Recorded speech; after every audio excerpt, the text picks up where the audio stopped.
What we do at Marks Supply and WaterMarks is of great value to our community. You may think the work you do here is a benefit only to your team, our customers, and the company.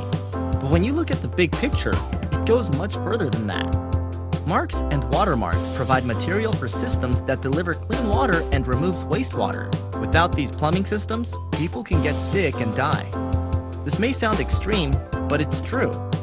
Imagine this. Way back when, people used to bury their waste, which was fine when they lived on a farm. But then cities began to form. In town, there was limited open space, so the townspeople used chamber pots to collect their waste and then toss the contents out the window into the street.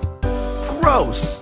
To improve the situation, the Romans developed a system that used gravity to divert the water of a nearby river to flow through the town in open channels. The citizens would toss their waste in the moving water, which eventually ran back to the river. This was the same river that people used for drinking water and washing. Homes downriver were not considered prime real estate.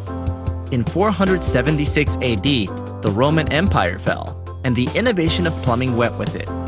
Then came the Dark Ages, when cities had no method for handling wastewater.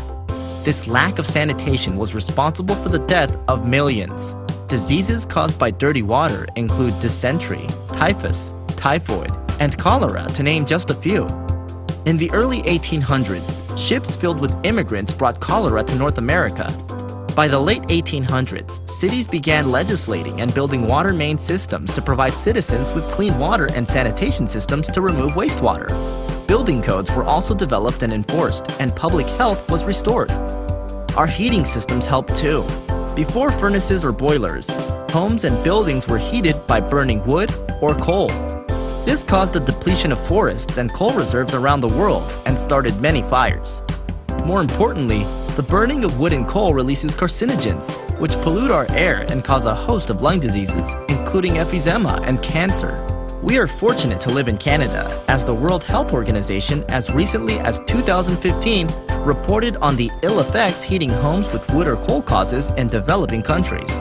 Lastly, for centuries, the only way to beat the summer heat was to use a hand fan or open a window and pray for a breeze.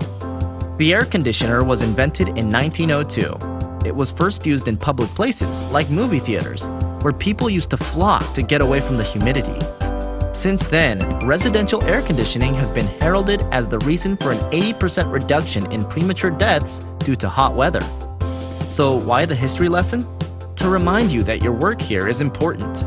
It helps our company to provide systems that ensure the health and well-being of our citizens. Be proud of what you do. It matters.